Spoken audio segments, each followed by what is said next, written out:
Skip, I wish I could uplift you. I'm trying to make sure I don't jump in there with you. To be honest with you, I was Skip. I was mad at you because I said you put mad at me. Who was mad? Legitimately mad at you. Your mouth for on all the right reasons. I agree. Right, because he did it. He Legitimate. was like, you guys just be careful. Long season, a lot of things going to happen. And as soon as we left here, I got that news. I said, oh, my God, this dude put his mouth on our team. Yeah. Amazing. Let me tell you how this hurts me so much. There are two people I would have said we could not do without. The front end, Michael Parsons. The back end, Trevon Diggs. You talked about it, 9.9 passer rating over the last 3 years. That's insane. It's insane. That's insane. Yeah. Led the league in interceptions, has more interceptions than anybody in the National Football League the last 3 years. That's a huge part of our defense. And I know we talk about things on the football field, the things he does, interceptions, covering everything. What we will miss most is what you saw and everybody made such a noise about when he went at Dak Prescott. We're going to miss that attitude, that mentality on the football field that says, no, you're not getting in my end zone. Not even if you're my quarterback, you're not getting in my end zone. That's the thing. Now, we'll put somebody on the back end. We'll put the Bland back there on the back end, and he'll play well, and he has played pretty good for us. He's no Trevon Diggs. But what it does is puts more pressure on the front end of this defense because now you have to get to the quarterback. We can't leave him up to the back end without Trevon Diggs. I always say turnover defense wins championships, not just defense, but if you could turn the ball over, you've just lost a key cog in turning the ball over when you led the league in turnovers the last few years. He was the reason, one of the biggest reasons you led the league in turnovers. Now, how both of y'all gonna blame me? Yeah, you put your mouth on us. You put that evil on us. That's what you did. I didn't. What I did was try to slow y'all down and get y'all to understand it's a long season. All sorts of things could happen. There's no way I would have known that this was. What do you think? I'm some sort of magical voodoo guy that I'm supposed to know? You got your doll at home. Oh, God, stop. Look, when you look at this, Michael, here's what I'm gonna give y'all in terms of a silver lining. You got a front seven. The back end, yes, Diggs is extremely important. Yes, that's true. So he's extremely important, one of the most important pieces on a potential championship defense. But the defensive coordinator didn't tear his ACL. He's still there in Dan Quinn. Okay. So what Dan Quinn has to do now is help the front seven by mixing in certain coverages. If you make the decision that, hey, we're going to go with Gilmore, shadow the best receiver on certain down and distance, whoever that next guy is, whether it's Bland or whoever, you now give him the extra help. You didn't need to necessarily do that before when you had Gilmore and you had Diggs. No. You didn't need to double up. They could just peek out the corner of their eyes. Now, you have to double up at times and mix things up in confusion. It makes Dan Quinn's job a little harder. Does. Not necessarily the front seven, because the front seven is going to be the front seven. You're going to have DeMarcus Lawrence and Parsons and Armstrong, and you're going to have Van Der Esch and all those guys up front still doing their deal. So I wouldn't worry about it too much if I was y'all. I just wouldn't. I wouldn't go into this whole depression demeanor that you guys come with, like the world is getting ready to end. As Prime would tell you, just have faith, man. We all right. You're good. Just slow it down, one game at a time. You're still going to beat Arizona. It's going to get tough when you go 3 wides against the Chargers, and you got to find out who that nickel guy is or that dime guy when you go 4 DBs. But other than that, one game at a time, man. Don't put the cart before the horse, and that's what y'all have been doing over the last 3 weeks. Keyshawn Johnson. I am trying to go with you. I'm trying to see some ray of hope. If only Dion were the coach of the Dallas Cowboys right now, but he's not. And he can put on the pads. He can put on the pads. Here's the point about the game you guys played at such a high level. In the end, in the longest run, the longest term, you win with stars. Yeah.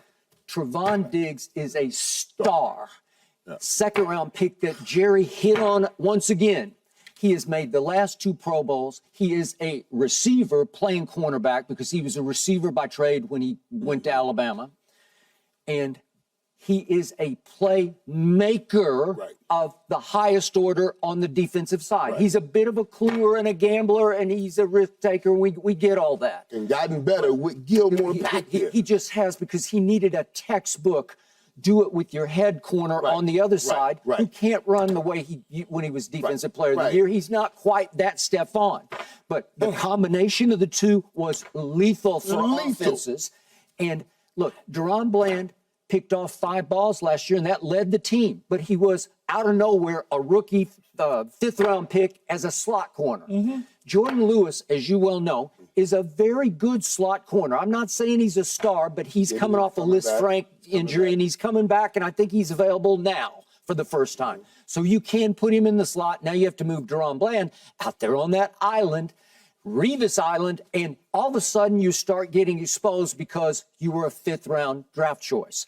Jordan Lewis was a 3rd-rounder. He's got a little more ability. Maybe they would think about switching and keeping Deron Bland inside and trying Jordan Lewis outside. I don't know. My point is that we're talking about Trevon Diggs here. It's a whole nother echelon where all of a sudden, what did I tell you about last year? Our Achilles heel was the Stephon Gilmore corner because we just tried a parade of guys, and they're just a bunch of, as Bill Parcells once said, JAGs, just another guy, because that's what they are. There's just another guy and just another guy and just another guy.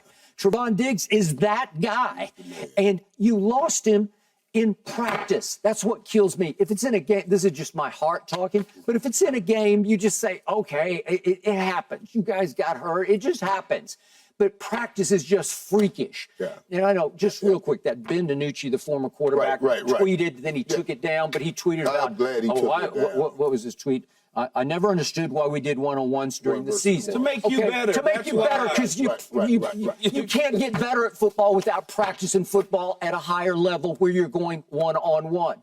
Come on. It's the most, honestly, I got to say this, because when he tweeted it, that's the most important drill, I think, in practice. Okay, good so to hear. Many reasons. So many reasons. Now, there's 3 people. There's 3 people in that drill that need all the work. And it's crucial work, because we're talking about big plays. Every goal board, every team tells you we got to make big plays to win ball games, and you're going to make those big plays in the passing game. One-on-ones are so important because it gives the quarterback opportunity to learn the receiver.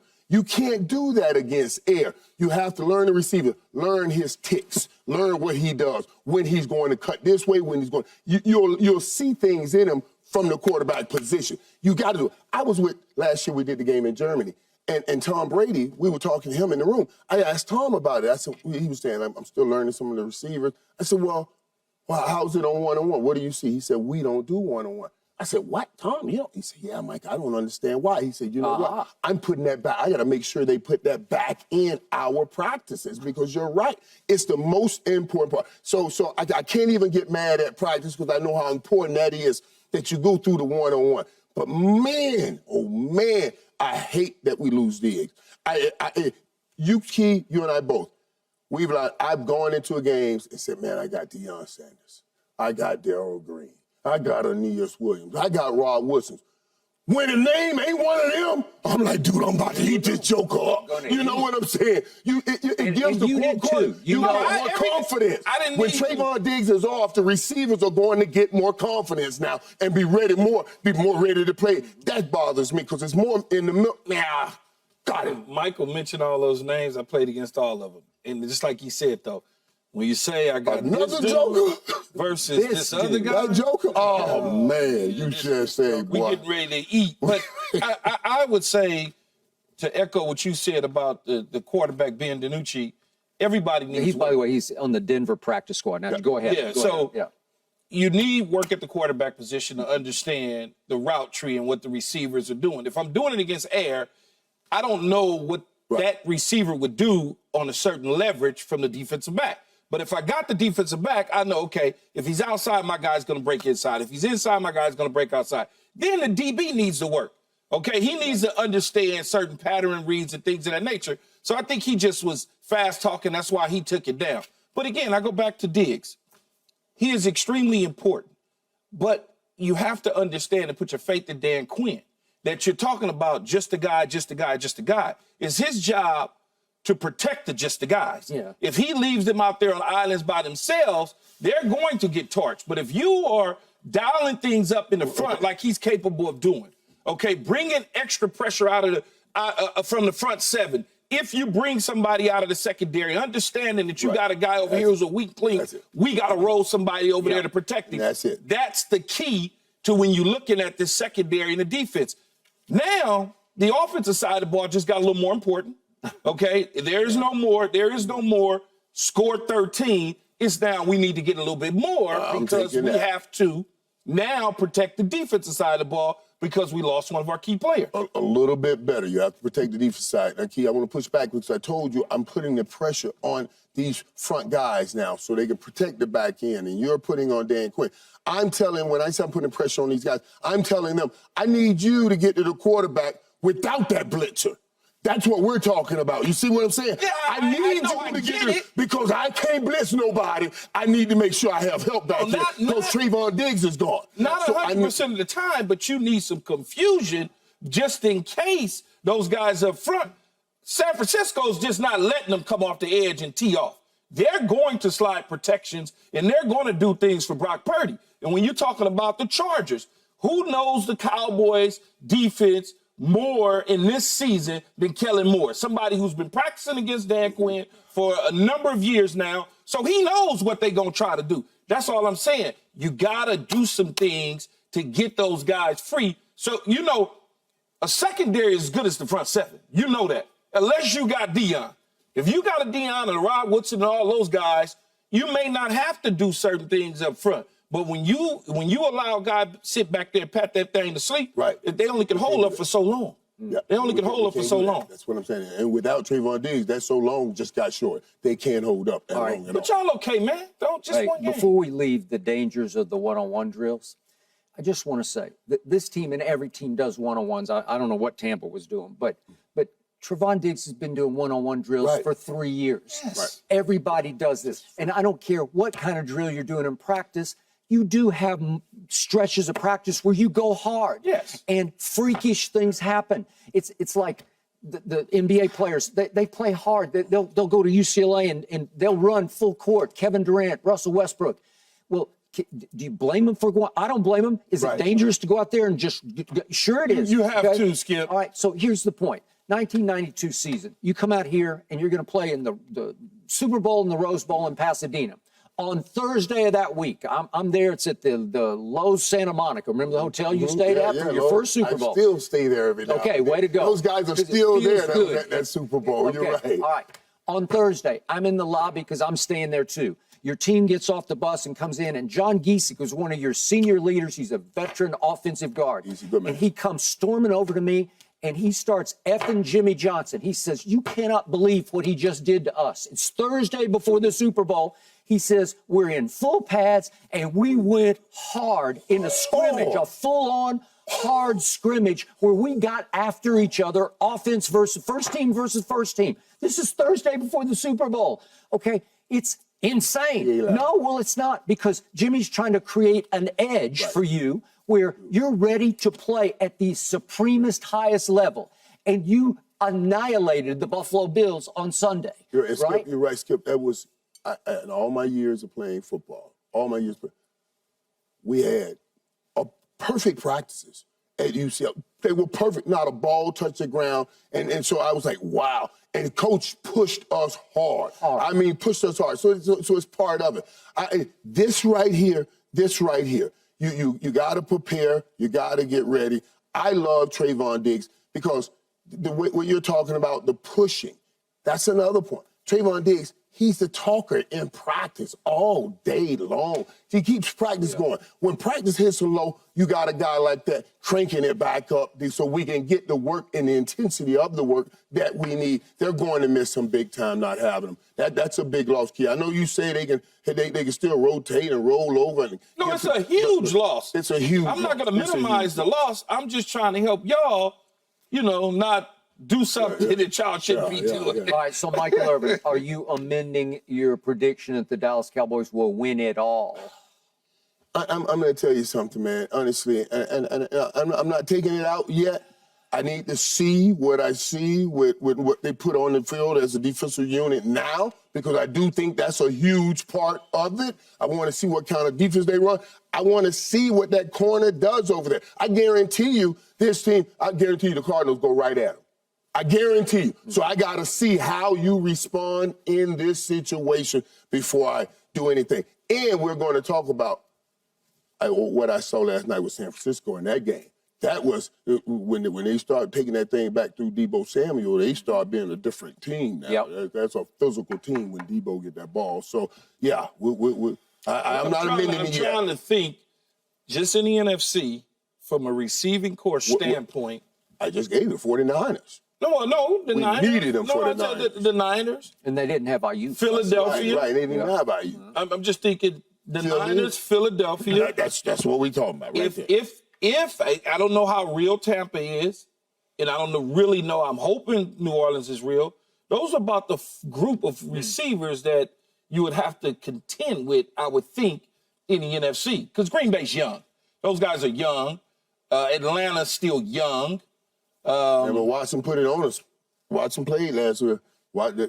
Christian Watson. So he ain't played at all, but he ain't played at all this year. I'm just thinking through if y'all advance, how far you could advance, what receivers they going to face that could potentially give them major problems. And when you start thinking that, okay, on that side, now I got to start saying, all right, what is our offense what is Dallas offense going to do against that defense? Okay, you start talking about San Francisco. Now you got Dallas going against that 49ers defense. This is where you needed San Francisco turned it up in the second quarter. Yeah, they did. And then they got hot in the second half, and then they cooled off in the fourth because they was so, The game was on. It was over with. Yeah. I'm not sure they cooled off in the fourth. I thought they were pedal to the metal, man. Well, they when I say cooled off, they just the game was methodically wind the game down. Wasn't really trying to eat you up with Christian McCaffrey running hard, man. I'm just saying, we'll talk about it. When Deebo Samuel gets in the game, and when they involve him, and Ayuk has been playing great. I know he didn't play last night. He didn't play last night, but he's been playing great. When you have the ability to switch out Deebo and Christian McCaffrey, and you can take Deebo and line him up in the backfield, but McCaffrey detach from the line of scrimmage and run a route and get open, and the other guy, you're at a disadvantage on the defensive side, Skip. Yeah. I'm going to have to amend my preseason. You're taking him out? I'm going to have to take him out because my whole prediction was based on my defense is my offense. We go as far as 11 from heaven, and the defense can carry us, and we still have Mike. Why do you feel like the defense just completely all of a sudden getting ready to give up 60 points or something, Skip? I had the best cornerback tandem in football, and all of a sudden I lost my second best player on defense. It's huge, and it's psychologically devastating, and we're going to talk more about this in a few minutes. It heaps the pressure back on Dak Prescott and the offense. Yes, it does. And he is not dealt always great with the pressure of huge expectations. And now you can't tell me he didn't wake up this morning saying, I guess I got to take it up another level. You're 2 games in, Skip. Okay, I got it. You're I getting know. off at this station right here as we pull up. You're going to get off the train. These are the 2002 Buccaneers that you played for. This is Derek Brooks and company telling you before games, just give us 9. You can still say that, though. 9. That's all you need. Still can't say it. Still can't say it because I need Trevon to call Rod Woodson and find out what Rod Woodson did. Remember, he got hurt in the preseason or something and he made it back for the Super Bowl. He did. And he knocked that. I ran a 5 route. I said, I'm going to run right at this joker. That knee can't be right. And he knocked the ball down. I said, oh, okay, I guess it's ready. So whatever, call Rod Woodson. See if we can get you back for the Super Bowl. That was a miracle, what he pulled off. That's what I'm saying. I need a miracle now. Okay. Speaking of those 49ers, unfortunately, exactly how impressive were they last night? That is debatable. Get me Rod Woodson. Get him.